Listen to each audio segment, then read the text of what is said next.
Hello everyone, welcome to the current affairs module, and today's topic of discussion is parliament and democracy, which was recently in news as the new parliament was inaugurated by our Prime Minister Narendra Modi on 28th May 2023. In this video, we will talk about the symbol of power or symbol of power transfer which was used in the inauguration ceremony, that is Sengol. We will also talk about the new parliament's features and how it is different from the old parliament, why the new parliament was required, what were the issues we were facing with the old parliament. We will talk about why the parliament is called the temple of democracy, why parliament is important, what are the functions of parliament, and how it is associated with democracy. We will also talk about the features in detail for the new parliament. We will see a comparison between the existing parliament, that is the old one, and the new parliament, how they are different and what are the key features on the basis of which they are different from each other. And we will also talk about another debate which is going on related to the inauguration of parliament, that the president was not called in the inauguration ceremony, and there was an editorial that a parliamentary democracy or an executive democracy in India. So we will understand what is parliamentary democracy and what is executive democracy in context of India. And we will also see how the parliament, the old parliament, has performed till now, that is the 17th Lok Sabha session, till the 17th Lok Sabha session, how the parliament has performed. So now let's start with the video by understanding why the topic of democracy and parliament was in news. So on 20th May 2023, India's new parliament building was inaugurated by Prime Minister Narendra Modi. The work of construction started in 2020, but it got completed in 2023. We can say that the building has been inaugurated. That means the building now can be used for the parliamentary proceedings for which the earlier, that is the old parliament, was used as of now. Now, Prime Minister Narendra Modi also said that this building, that is the new parliament, is a symbol of aspirations of 140 crore citizens and a vehicle that will drive India in the next 25 years towards the goal of developed country. As we all know, we are a developing country, and he says he has a vision that in next 25 years, India will become a developed country. That is going to coincide with the 100th anniversary of India's independence also, because we are in the time period of 25th anniversary of India's independence. He also said that this is the temple of our democracy, that is India's democracy, and it gives the message of India's determination to the world also. So that is why the parliament and democracy came into picture in the news, because new parliament की जो building है वो अब functional हो गई है after 28th May 2023. Now he also said, or we can say that the new parliament वो एक witness करेगा हमारा आत्मनिर्भर Bharat, that is self-reliant India के towards जो इंडिया का जर्नी है उसको, and the new building will be the example of coexistence of ancient and the modern architecture as well as the policies, etc.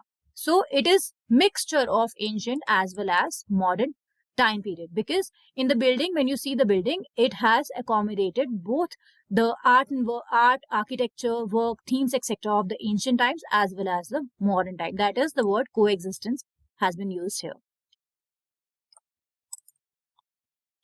The new parliament building is developed under the Central Vista Redevelopment project. Now, what is your Central Vista Redevelopment project?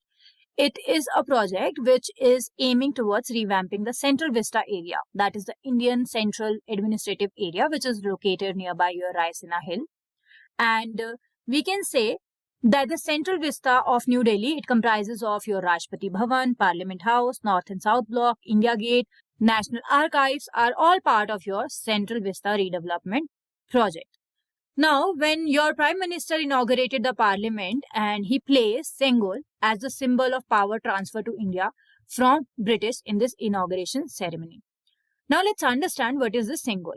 Sengol is derived from a Tamil word that means semai, which means righteousness.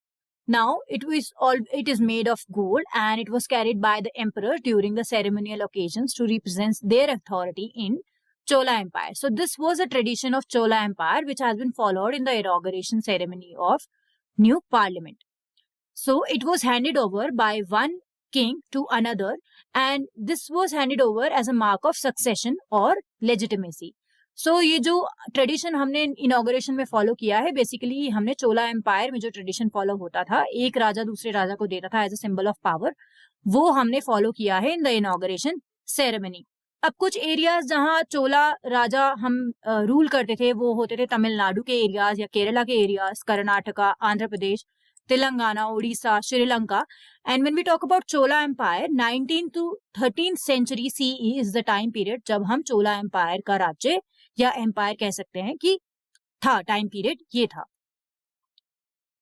So you can see this is a clipping of newspaper where you can see the inauguration ceremony was being held. अब हम ये पढ़ चुके हैं कि inauguration ceremony हुआ था, new parliament building भी कंस्ट्रक्ट करी गई है, लेकिन पार्लियामेंट का हमारे लिए क्या इंपॉर्टेंस है या पार्लियामेंट और डेमोक्रेसी का क्या रिलेशन है उसको थोड़ा सा बेटर समझते हैं। So for that let's understand what is parliament for India first.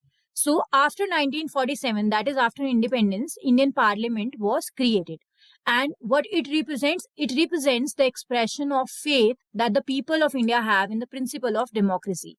Parliament एक सिंबल है, इंडिया के लोगों की फेथ को रिप्रेजेंट करता है, जो कि डेमोक्रेसी में लोगों का फेथ है, उसको रिप्रेजेंट करने के लिए एक symbol is our parliament. That is why we say that the parliament is a temple of democracy because it represents the principles of democracy. Now, these are the participation by people in the decision-making process. What are these principles? That the people of India are taking part in decision-making process. They are giving the consent to the government over the decisions that the government is taking. Because India में क्या होता है कि जो parliament में लोग बैठते हैं, that is your MPs, etc., they are elected by the people only. They are the representative of people only. So it represents that the people have a faith in those representatives that they will hold the principle of democracy for them. Now the parliament in our system has immense power because it is the representative of the people, as I just explained you. And what are the key functions of the parliament? Let's understand that. First and the foremost is to select the national government. हम लोग vote करते हैं, elections होते हैं, फिर उसके बाद हम जो MPs चूज करते हैं उनके बेसिस पे फ्लोर टेस्ट जैसे होता है, उसके बाद नेशनल गवर्नमेंट या मेजॉरिटी किस गवर्नमेंट के पास है उसके हिसाब से नेशनल गवर्नमेंट चूज करी जाती है. That happens in your parliament. So एक की फंक्शन जो नेशनल गवर्नमेंट चूज करने का है वो पार्लियामेंट का ही होता है. Second function is to control, guide and inform the government. Whenever a government takes a decision, to control those government or to guide them that the decision is going to be right or wrong, or to inform the government, all these things are done by your parliament. Then law making. What do you mean by law making? We know the bills are introduced in the parliament. जब वो bill pass होते हैं वो act बनते हैं और वो country के लिए एज अ लॉ काम करते हैं. तो ये प्रोसेस भी पार्लियामेंट में होता है. So the you can see that the main procedures which derive our country or which hold the integrity and unity of the country or which govern our country are being taken in parliament. So that is why parliament of the country is very, very important. Now let's understand the other concept, that is your democracy. Now what is democracy? Let's understand the meaning of the word democracy. Democracy word का origin जो है वो एक Greek word से है जिसका meaning होता है rule by the people. That is लोग जहां रूल करते हैं. So democracy के लिए हम ये कह सकते हैं it is a form of government in which rulers are elected by the people. Like for example, you can understand we the people of India, we vote and choose our representatives who sit in the parliament. So India is a democracy because जो rule करते हैं लोग या decision लेते हैं वो हम लोग ही चुनते हैं. Okay, by the procedure of election. Now parliament is the essence of democracy. Why? Because when we say that the India is a democracy, उस डेमोक्रेसी को चलाने के लिए, उस डेमोक्रेसी के अकॉर्डिंग फंक्शन करने के लिए एक इंस्टीट्यूशन चाहिए. जो लोग पार्टिसिपेट कर रहे हैं इलेक्शन प्रोसेस में या डिसीजन मेकिंग में या गवर्नमेंट को कंसेंट दे रहे हैं, उस प्रोसीजर को फॉलो करने के लिए एक इंस्टीट्यूशन चाहिए. वो इंस्टीट्यूशन क्या है? वो इंस्टीट्यूशन है parliament. That is why the parliament is the temple of democracy. Now what happens in parliament? Basically हमने फंक्शंस पढ़ लिए कि वो गवर्नमेंट फॉर्म करती है, वो गवर्नमेंट को गाइड करती है या लॉ मेकिंग वहां पे होता है. बट वहां पे ये सारे प्रोसीजर्स फॉलो कैसे होते हैं? जो पार्लियामेंट है it is a place of debate, discussion, deliberation to realise the aspiration of the people. जो भी काम पार्लियामेंट में हो रहा है वो बेसिकली क्यों हो रहा है? अपने लोगों को गवर्न करने के लिए, कंट्री के लोगों को अच्छे तरीके से गवर्न करने के लिए. सो उसके लिए कई बार डिसीजंस भी लेने पड़ते हैं, कई बार डिबेट भी होती है, डिस्कशंस भी होते हैं जो कि लोगों को कैसे गवर्न करना है या लोगों की एस्पिरेशंस को कैसे फुलफिल करना है उसके रिगार्डिंग. सो वो डेमोक्रेसी में पार्लियामेंट में टेक प्लेस करता है. That is why parliament and democracy are very much related. Now, the Indian Parliament is the highest deliberative body and supreme representative institution of the largest working democracy in the world. Okay, so India is considered the largest working democracy, और Indian Parliament इसी वजह से बन जाता है highest deliberative body, okay, or supreme representative institution. So as I just explained that the aspirations of the people are fulfilled in the Parliament. The decisions, debates, etc. goes on in Parliament regarding the aspirations, that is their expectation, concerns, problem, dreams. All this takes place for billions of people living in our country in Parliament.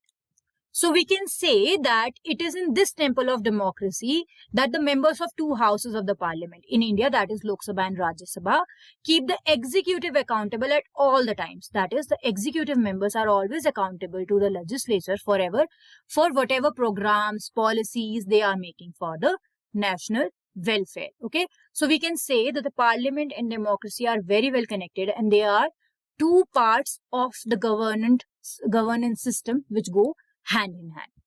Now we need to understand that what was the need of the new parliament, because the old parliament building was functioning well. What was the need? What were the issues associated with the old parliament? So before going to that, let's understand about the old parliament. When was it constructed? Who constructed it, etc. So the old parliament building construction began in 1921. It got completed in 1927. And who were the designers or the architects of the old parliament? Edwin Lutyens and Herbert Baker were the two people who were the architects of our old parliament. Earlier, the old parliament was called Council of House, or housed the Imperial Legislative Council. That is the legislature of our British time period. That is when India was under the control of Britishers. When we talk about the old parliament, we all know it is in circular shape. Now the new one is in shape of a triangle. The old one was in the shape of a circle, and was inspired by a Roman historical monument, that is Colosseum was an historical monument of Roman which inspired the design of the building.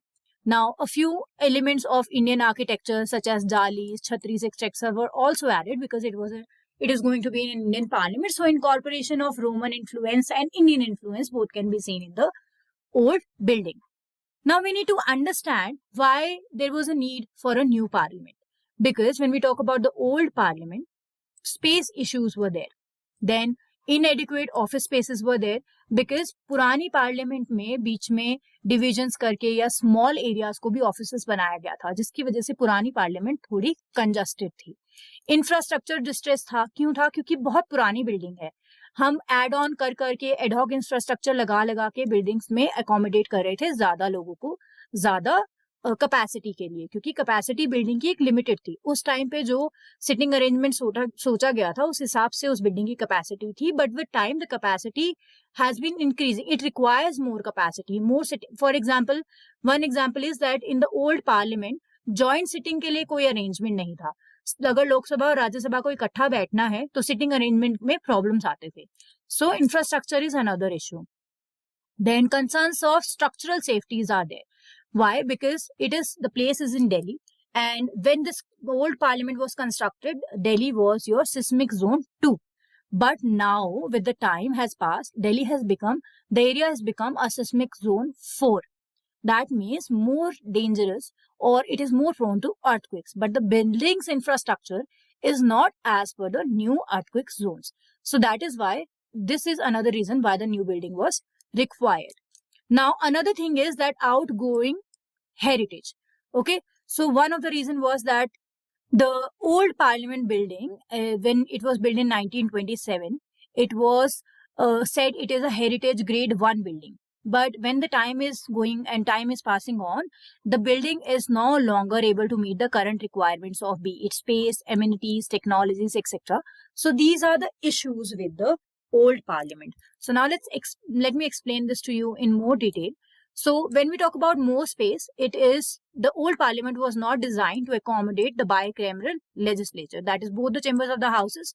So according to the government data, it lacks space there. Then during the joint sessions, that is a joint sitting of the parliament, limited seating capacity becomes a problem.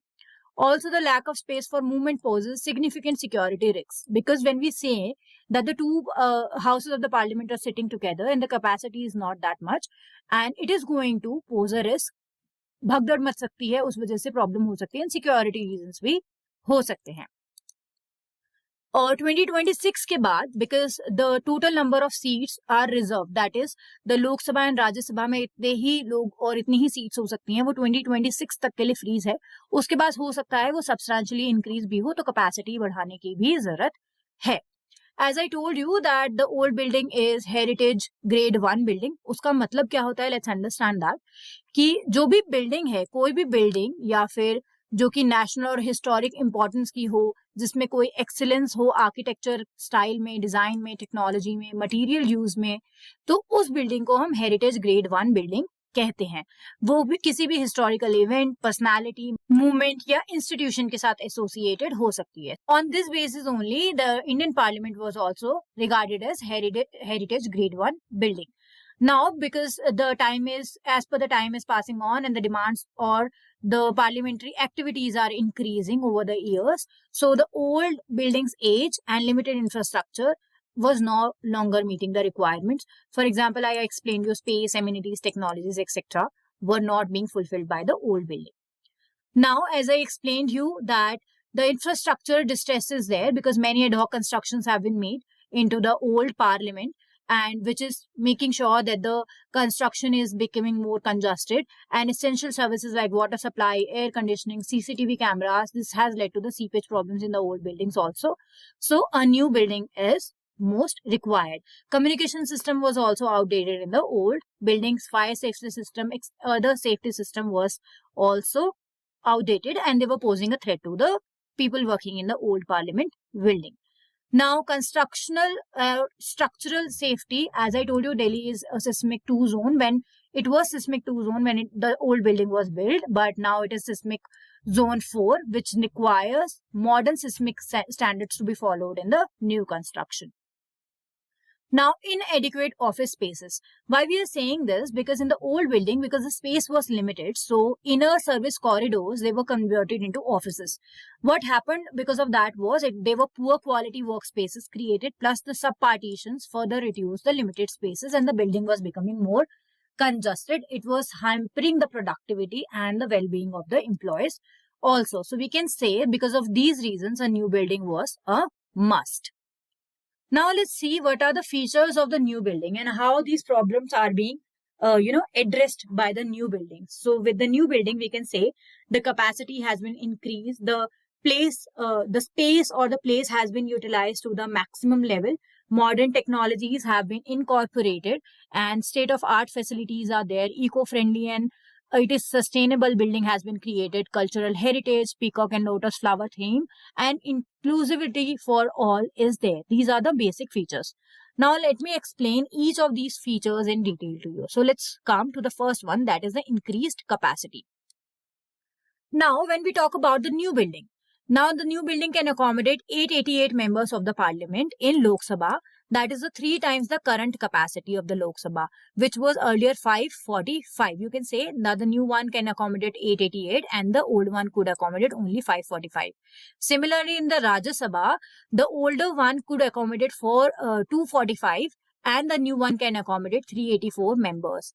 And when the joint sitting used to take place in the older parliament, it used to be having the capacity of 788. जबकि जो new parliament है, उसमें 1272 लोग इकट्ठा joint sitting के time पे बैठ सकते हैं. That is total sitting capacity जो है वो इंक्रीज हो गई है. So now let's talk about the second feature, that is optimum space utilization. Since the new parliament is triangular shape, it ensures that the maximum space has been utilized as the earlier parliament was of circular shape. Now modern technologies can be found in the new parliament. For example, each MP sitting in the new parliament house will have a multimedia display in front of it. Okay. And the Lok Sabha and Rajya Sabha chambers will have digitized voting system. Well-engineered acoustics will be there. State-of-art audio-visual systems are installed in the new building. So the communication system or the audio system or the voting system has been enhanced in the new parliament. Now, minister's chamber can be accessed through corridors running parallel to the triangular boundary of the building too. Now, what is your state-of-art facilities which has been given in the new parliament?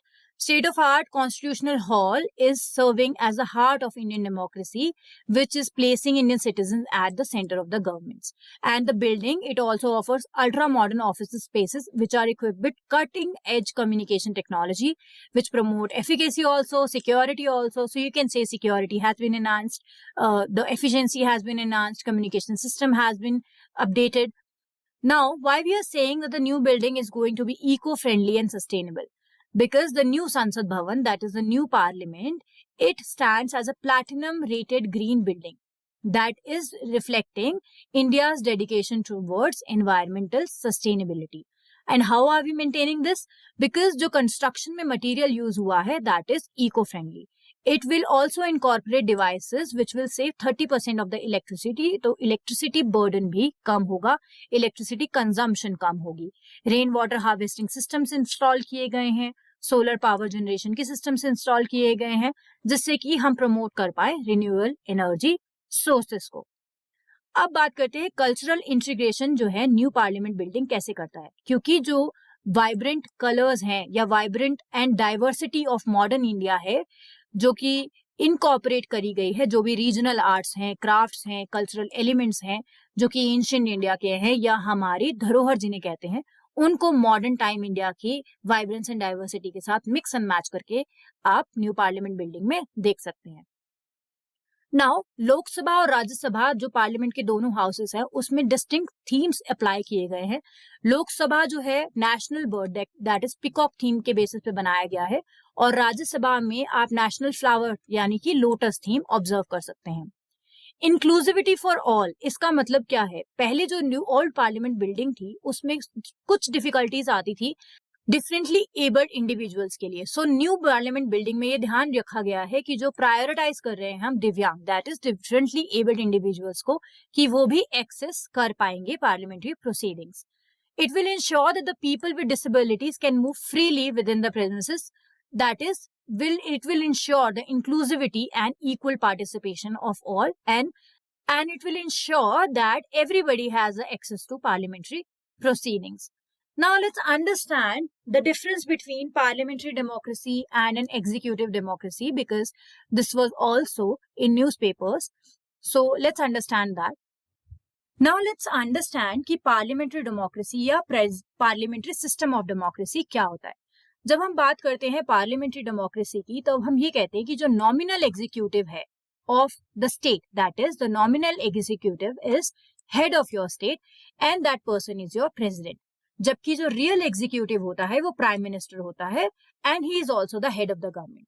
आप इसको India के context में समझिए. India के context में जो कि president है वो एक नॉमिनल एग्जीक्यूटिव है, and he is also the head of the state. लेकिन हमारा रियल एग्जीक्यूटिव जो है वो प्राइम मिनिस्टर है. Prime minister is the person who along with the cabinet yields effective power in India. Okay, so remember, nominal executive is the head of the state and your real executive is prime minister. Examples you can say India, Germany, Italy, Japan, United Kingdom, Portugal are the examples of your parliamentary democracy. जब हम executive democracy की बात करते हैं, executive democracy में एक ही executive होता है. प्रेसिडेंट ही है जो हेड ऑफ द स्टेट भी होता है और हेड ऑफ द गवर्नमेंट भी होता है. यहाँ दो लोग नहीं है. प्रेसिडेंट नॉमिनल एग्जीक्यूटिव और रियल एग्जीक्यूटिव अलग अलग होते हैं जब हम पार्लियामेंट की बात करते हैं, पार्लियामेंट्री डेमोक्रेसी की बात करते हैं. एग्जीक्यूटिव में एक ही इंसान है. एग्जाम्पल्स क्या है? आपका यूएसए है, साउथ कोरिया है. They are executive democracy or they follow executive system of the government. Now when we talk about parliamentary democracy, the role of the president is primarily ceremonial, or we can say कि he has limited responsibilities. For example, India में president is nominal executive but बहुत important person होता है. कोई भी bill अगर parliament में पास हुआ है, लोकसभा राज्यसभा में, लेकिन अगर प्रेसिडेंट की असेंट जब तक नहीं मिलती उस बिल को, वो बिल एक्ट नहीं बन सकता, वो कंट्री में लागू नहीं हो सकता. दैट इज वाई प्रेसिडेंट का रोल बहुत इंपॉर्टेंट होता है, but yet we can say it is primary ceremonial. Whereas जो प्राइम मिनिस्टर होता है उसके पास ज्यादा पावर है. अलॉन्ग विद अपने कैबिनेट के जो मिनिस्टर्स होते हैं उनके साथ वो पॉलिसी फ्रेम करते हैं, ड्राफ्ट करते हैं, बिल्स को रिप्रेजेंट करते हैं पार्लियामेंट में, लोकसभा में, राज्यसभा में. सो वी कैन से दे हैव मोर पावर और they have more involvement in the policy making. The Constitution of India provides parliamentary form of government. both at center and state level. That is, center और state दोनों levels पे हम parliamentary form of government he follow करते हैं. And the few articles of the constitution which prove that India is a parliamentary system. At center level, Article 74 and 75, they talk about the union level parliamentary system of government, whereas Article 163 and 164 contain provisions with regard to the states, that how a state is a parliamentary system of government in India. Now in India or parliamentary democracy, executive is responsible to legislature for all its policies and acts. ऐसा नहीं है कि executive की कोई responsibility ही नहीं है या वो उसकी कोई जवाबदेही नहीं है. जब पार्लियामेंट्री डेमोक्रेसी की बात होती है, executive is responsible to legislature. But when we talk about executive democracy, executive is not responsible to legislature for any of its policies and acts and is constitutionally independent of legislature in terms of his office also. He is constitutionally independent. As per the constitution वो independent होता है, कोई responsibility towards legislature नहीं है. Now let's see the performance of parliament till now. There was another article in the Hindu newspaper regarding how the parliament has functioned till the 17th Lok Sabha session. So we can see in the chart 1 that the number of sittings in the last 17 Lok Sabha session, including the ongoing term, now you can see it was 677 and it has become 230. That is, the number of sittings has reduced. When we talk about the percentage of bill referred to the committees, that means how many bills were sent to the committees for their reference or for their recommendation. So you can see almost 60% of the bills were sent in 14th Lok Sabha. Then in 17th, you can see almost 10% are being sent. So the number has reduced here too. Now let's come to the chart 3, that is the number of bill passed by each Lok Sabha. So now you can see it has been, the number of the bill passed in the Lok Sabha has come up then and down, like in the 4th, towards the 4th and the 8th, the number increased suddenly to almost 450 and then in 17th it has decreased. Now when we talk about the time spent on the budget discussion, hourly discussion, how many hours of the discussion of budget has attracted, this has reduced as compared to the time period here. You can see the average time which is spent on the budget for discussion has been declining. Whereas in 1996, after that it has been increasing, but before that the time was much more which was spent on the budgets. Then let's talk about the time spent on budget discussion in hour. That is, how many adjournment motions were there, short duration discussions were there, half an hour discussion, how many were there. So you can see half an hour discussions have decreased very much. Then short duration discussions are on a high, then low, on a high and then low. So you can say they are increasing and decreasing. There is not much of a pattern. Adjournment motions have declined again. You can see by the 17th Lok Sabha session. Now days to election of deputy speaker, how many days were spent for the election of deputy speaker? So you can say the days were very less. It was around 100 and now it has increased to 1390. That is after the 17th Lok Sabha session. So now the number of days taken to elect the deputy speaker is 1390. So you can understand the pattern of how the parliament has functioned from the very first to the 17th Lok Sabha session by these charts. I hope all your doubts regarding the democracy, how the parliament is the temple of democracy, what are the features of the new parliament and the difference between parliamentary and executive democracy are clear after this video. So see you in the next video with another editorial analysis. Thank you.